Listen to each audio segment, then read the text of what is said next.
Hey there, welcome back to another video. This time around, it is my review of the 1988 sequel, Big Top Pee-wee. Now, before I get around to sharing more of my thoughts on this film, I want to give a special shout out to Brian for requesting this review. And if there's another film, TV show, or topic that you would like to see me discuss in the future, feel free to donate to my PayPal or to my Patreon, and I will try to get to your requests as soon as I possibly can. Now, Big Top Pee-wee, in my opinion, is a big flop. And I'm not the only one. The film was a flop at the box office when it came out, and it was critically panned. And I think for a good reason. At the end of the day, even though I'm not the biggest fan of the Pee Wee Herman character, I still really enjoyed and had a lot of fun with the first film, with Pee Wee's Big Adventure. So I was curious about this movie. I was curious to see if it really was as bad as people make it out to be, if it really was a film that deserved its critical flogging, so to speak. And after seeing it, I think it deserved it. I really do. This is an incredibly disappointing and lame sequel. And worst of all, it's dull. It's a dull movie to watch. It's boring. I never thought I'd say that about a Pee Wee movie, but it is. It's a boring movie. And I think the reason for that is a bunch of different factors. And one of them is the direction. Randall Kleiser, he's not a bad director. The man did Grease. He did Flight of the Navigator, which also featured Paul Ruebens in it, who voiced the alien spacecraft. So he's a capable guy. He can do a good movie. He can do a film with a good amount of energy to it and vitality and have scenes and shots that are dynamic and varied in terms of the shot selection and whatever techniques that he's using. But for whatever reason, this film doesn't have that. It's a film that's just as boring visually as the runtime, as the majority of the film. And it's a shame. I think Paul, he brought Randall on because they had a good rapport with one another.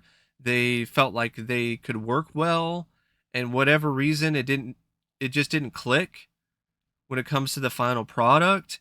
And yeah, the direction in this, it's very dull.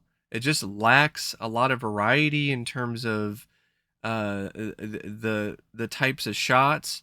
There's just the bare minimum here. A lot of the scenes are just shot the same way, with little variation. Maybe a zoom here, maybe a pan, maybe a sequence that features a little bit of a different perspective when it comes to the direction, but for the most part, it's just very standard, very stock, very safe, and very generic. The screenplay is not much better. In fact, I would say it's arguably worse by Paul Ruebens and George McGrath. And the reason for that is that this script has a awful tone. The tone in this script is terrible because there are way too many moments where the Pee Wee Herman sequel takes itself way too seriously. And on top of that, it subdues the eccentricities of the character of Pee Wee Herman. It's almost like it was done by design. Let's ease back on the weirdness. And that's the biggest selling factor of Pee Wee's Big Adventure, is the weirdness, is the craziness, is the scenes where the film decides to go outside the box. And there are moments like that in Big Top Pee Wee with some of the circus performers. You got Midge, who is literally a miniature woman. You've got an actual mermaid. So there are moments where you're like, okay, Pee Wee's doing his mad scientist stuff and he's inventing growth formulas and hot dog trees. There's a talking pig. Like, you have some of those elements, But because there's so much of the script that takes itself too seriously and focuses on this love triangle between Pee Wee Herman and two other women, it just it sticks out like a sore thumb. And whenever Pee Wee tries to be his manic cartoonist self, it also stands out. And when you have moments like the ending where the townsfolk that were established as being these antagonists throughout the film, and they're about ready to burn the circus down, and the reason for them being stopped is some kind of formula that turns them into kids, that just seems like it's lazy, uninspired, and just random nonsense from a writing perspective. And there's just a lot of that when it comes to this script. The love triangle angle doesn't work because you don't buy for 1 second that Pee Wee Herman is going to be the source of attraction for one beautiful woman, let alone two. And on top of that, there's nothing really that engaging or fun or funny about that idea. And that was all Paul, because that was Paul's idea. Paul was like, haha, wouldn't it be hilarious if Pee Wee Herman was the center of a love triangle? And I'm like, that's not a funny idea. I don't know about you, but that doesn't make me laugh. And if there was any semblance or any chance of that being humorous, just because it exists is not enough of a reason for it to be there, and not enough of a reason to bring a laugh. And I think that's kind of what Paul was thinking, like, oh, it's absurd. And that's what's going to make it funny because of how absurd it is. And I'm like, no, you have to put more effort into the comedy. If you want to do the love triangle thing, okay, but you can't just be, oh, the love triangle exists, so therefore it's funny. Like that, to me, that's just bad writing and just poor comedic writing in particular. And there's no real clear antagonist either, which is a problem because, okay, the townspeople are supposed to be the antagonists. All right. But their motivations are never clear. So you never buy them as legit antagonists. Say whatever you want about Francis in the first film, but you understood why he was an antagonist. And he had a clear goal. What was the goal here for the townspeople? Run the circus out of town? Get Pee Wee to be kicked out of the town? It's one of those things where it's like, okay, all right, but why are they doing that? It makes sense that Francis just did what he did to steal the bike, but why are the townspeople so adamant about the circus being in town or Pee Wee being there? Because they just don't like the circus people? They just don't like Pee Wee? That's not enough of a reason for them to be the main antagonists. It's lazy writing. And it's completely and totally uninspired. And it doesn't help either that there is no payoff. Okay, the antagonists are the townspeople, and they are just total assholes to Pee Wee and the circus people for whatever reason. And then by the end of the movie, Pee Wee uses these miniature wieners and makes them turn into kids, and now they're kids. So they never learned a lesson. There's no lesson learned. There's no arc. And when it comes to Pee Wee, okay, what's his arc? He gets involved in this love triangle. He apparently was so romantically involved with this one other woman that they became engaged. So he's engaged with Winnie, and he goes in and cheats on her and decides to become romantically involved with Gina. Like, and we're supposed to root for Pee Wee? No, that's not how this works. Oh, true love. Oh, blah, blah, blah, blah, blah. And what makes it even worse is that, okay, you would think that Winnie would have some sort of retaliation in mind for Pee Wee, but that never happens. She just forgives him and is just like, yeah, we're still friends. And you're like, what? So you have a love triangle, but you don't even do that well either. And also, there's a lot of other, just like I said, just random stuff. There's a talking pig, but for the first 5 minutes, the pig doesn't talk. Why does the pig all of a sudden talking now when all it was doing was snorting for the first 5 minutes? Why is Pee Wee a mad scientist now? Like we bought him being like a guy who makes a Rube Goldberg machine to make breakfast, but the thing is, he did that, but it wasn't something that worked properly. That was part of the joke. Yeah, you have this Abe Lincoln thing flying pancakes in the air, but they're hitting the ceiling. Here, he's making a perfect growth formula. And I guess, oh, he screws it up later, but it still works out in the end. You even have a scene where he's a lounge singer of some kind, and he's got adoring fans. What? You also have his whole aesthetic and the whole setting of the sequel, which is off. It really does look and play out like this is a throwback movie. Like this takes place in the 50s with the lounge singer act and with the way everybody is dressed and with just the way the production design, the art direction is. And you're like, okay, is this just a different Pee Wee movie or is this actually intended to be a sequel to Pee Wee's Big Adventure? Which one is it? And I know that Paramount, maybe they had to make some changes because of the fact that they just acquired the rights or they made a deal with Paul Ruebens and they were able to do this film because Warner Brothers declined to do the sequel. But it's just a mess. It really is. Like even like the ending of the movie where Pee-wee is involved in the circus uh and you have the big finale and Pee-wee is going on the tightrope and the whole gag is that all of these animals are just walking on the tightrope like it's nothing.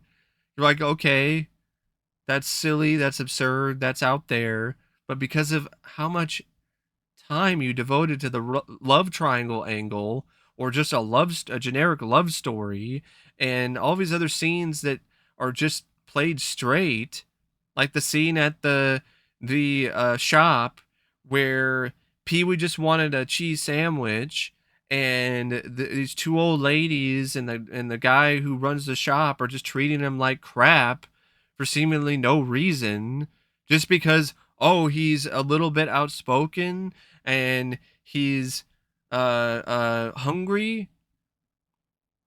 Like that scene was so poorly executed. Like it was supposed to be a scene that made you understand why the townspeople were upset at Pee-wee, but instead it did the opposite. It made things confusing because as somebody who works in retail, if somebody actually isn't at the counter, they aren't actually technically in line. They're just standing near the line. That doesn't mean that they're in line. It doesn't mean that they were there first. So when Pee-wee comes up ahead of them and asks for a cheese sandwich, he technically was ahead of them, ahead of these older ladies, because they weren't talking to the shopkeeper. They weren't at the counter before he was. They were standing way away from it. So these old ladies, there's no sympathy. They just all of a sudden decided to act like a bunch of assholes, and so did the shopkeeper guy. Everything has to be done for Pee-wee. Oh, never mind this. Pee-wee wants a cheese sandwich. Pee-wee wants a pickle.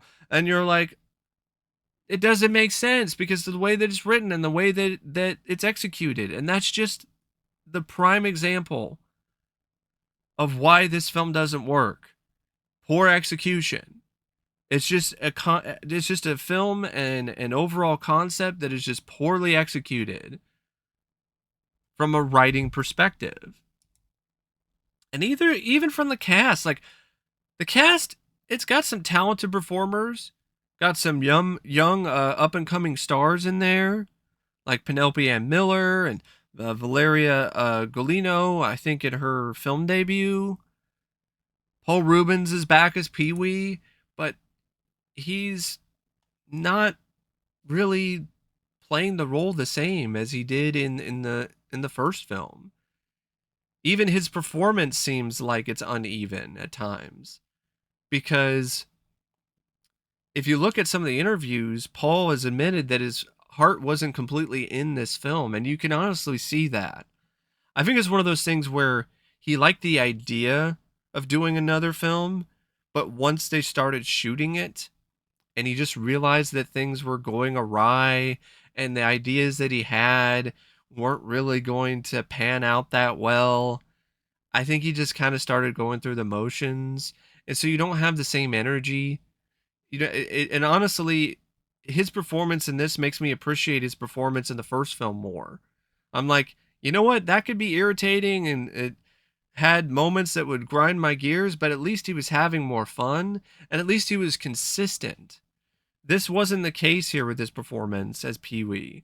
There are moments where you get a little bit of that spark, but then there's other moments where it does. It just seems like he's doing a pale imitation of what he did in the first film, or what he does with his stage show.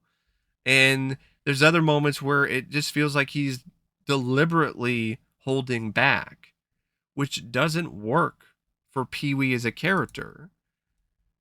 And speaking of holding back, Kris Kristofferson, he held this film back too, because of the fact that his performance was mostly just one of those take your paycheck and leave types of performances as Mace Montana. There were some times where his performance was average at best, but you could just tell that he did not give two shits about this film. Like, there's not a consistent energy or approach to his performance. There are lines that are just completely flat and dead in terms of his line delivery, like the whole scene at the circus where he's supposed to be singing. Like, that was unbelievably bad. Like, the kind of bad where you start to cringe.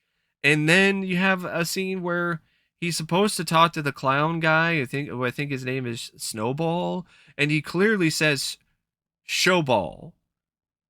So listen up, Showball. I mean Snowball. Like, that is actually in the movie, and it's not cut. So either the director didn't give enough of a shit to do another take, or Kris Kristofferson didn't. Like, either way, there's not enough care that's put into that scene, because that clear and obvious mistake is still left in the final cut of the film. I really do feel that this was just a paycheck thing.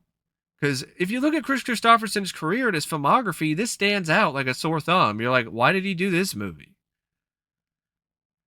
Like, I doubt it was one of his biggest dreams to be the circus leader of a circus troupe in a Pee Wee Herman sequel. If we're talking about Kris Kristofferson, I could see it now. The agent comes up to him and is like, "Hey, Kris, we've got a great opportunity for you. Paramount is doing a sequel to Pee Wee's Big Adventure, and they want you to be in the movie." And Kris would be like, They want me to be in what? The Pee Wee movie? What is this called? Big Top Pee Wee? They want me to play a circus performer? Like a ringleader? Named Mace Montana? And I have a little miniature woman as my wife? This is stupid. I'm not doing this. And then they show him the amount of money that they're gonna pay him, and Kris is like, "Well, all right. I guess I'm doing the Pee Wee movie then. When do we start?" I mean, that's really what it seems like. Susan Tyrell, she wasn't in it a lot, but I had some fun with her performance as Midge Montana. She definitely did bring the character charisma and charm. Valeria Golino is drop dead gorgeous in this, and does a pretty good job performance wise to me personally. Does the best that she possibly can with the character and limitations that the character has. Penelope Ann Miller is in the same boat as Winnie. In fact, I think those two performers are the best actors in this entire film. It's not Paul Ruebens, as sure as hell isn't Kris Kristofferson. It's Valeria, Golino, and Penelope Ann Miller. And you also have a few other people like Wayne White, who voices the pig Vance, Albert Henderson, who plays Mr. Ryan, Jack Murdoch, who plays Otis, David Bird, who plays the Deke, Frances Bay, who plays Mrs. Haynes, Mary Jackson, who plays Mrs. Dill, Ann Seymour plays a character named Pearl, Kenneth Tobey plays the sheriff. You have Benicio del Toro in one of his first big roles as Duke the dog boy. You have Franco Columbo as Otto the strongman. You've got Matthias Hughes from I Come in Peace, who plays one of the circus performers, Duke. You also have Kevin Peter Hall, who played the Predator as Big John. So, yeah, you have a eclectic, varied group of performers. Oh, and yeah, there was Terrence Mann as well. If who plays Snowball, who was the clown. And you're like, okay, all right. But for whatever reason, it just doesn't work. And when you only have like two performers in the cast that have any sort of major arcs or major dialogue who really deliver consistent performances, they're in a pretty bad spot. And the other technical aspects of the film weren't that impressive either, like the cinematography by Stephen Poster or the editing by Jeff Gorson. The music by Danny Elfman, it's fine, but it's not one of his most memorable scores. And it really sucks that he can't use music cues from the first film, because apparently Paramount wasn't able to. Due to something that was involved in the contract, they couldn't use music cues from the first film. So you can't use the Breakfast Machine music. And without that type of music, it really hurts the film. And if you think about it, the first film might not be as energetic if it wasn't for what Danny Elfman brought to the film when it comes to the score. So here, he can't do the same type of music. So what he does, he tries to do something different, or do music that sounds like what he did in the first film, but it sounds like a knockoff, and it definitely pales in comparison. And so you just have a score that's also uneven. So you have a couple pieces that are decent, sound good. Then you have other pieces that are just not really anything that special because Danny Elfman is held back. He's not even able to give this film the best possible score because he's not able to bring to the score what he brought to the first film. And the film has a running time of like 85 minutes, and it's not a long film by any means, but it drags because there's no clear, concise conflict. At least there's not one that you really get that engaged with. Oh, they want to do a circus show? Who cares? A circus show in the middle of nowhere? Like, what are the stakes there? Oh, the stuff with the love triangle? Pee-wee cheated on his fiance. Like, dude, he was also an asshole. Like, everyone in this is like an asshole for some reason, for the most part, except for some of the circus performers. Like, Pee-wee's an asshole because he cheats on his fiance and falls in love and falls for Gina. And the townspeople are assholes because for whatever reason they have a stick up their ass about Pee-wee and circus performers in their small town. And it's just one of those things where you're like, who is there to root for? Vance the pig? Gonna root for the farm animals? And that's another thing too, like the whole farm thing in the beginning. Like, I don't really buy Pee-wee running a farm by himself, especially with not without the help of some Rube Goldberg invention or something.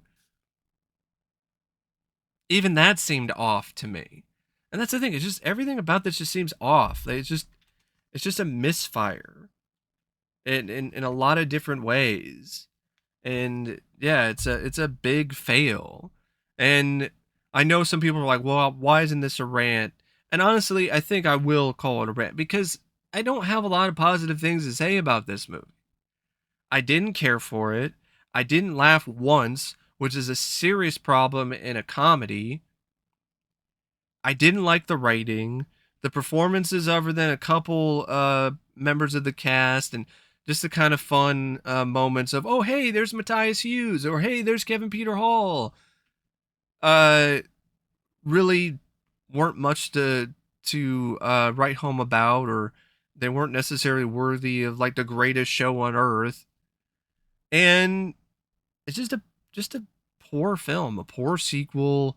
It's lazy, it's lame, and it's boring. It's a boring film, and it's crazy to think that you have a movie with Pee Wee Herman as a character, and it's boring. So yeah, I really don't know what else to say about the film except it's not very good. But anyway, that's my thoughts on Big Top Pee Wee, and until next time, I'll see you later. See ya.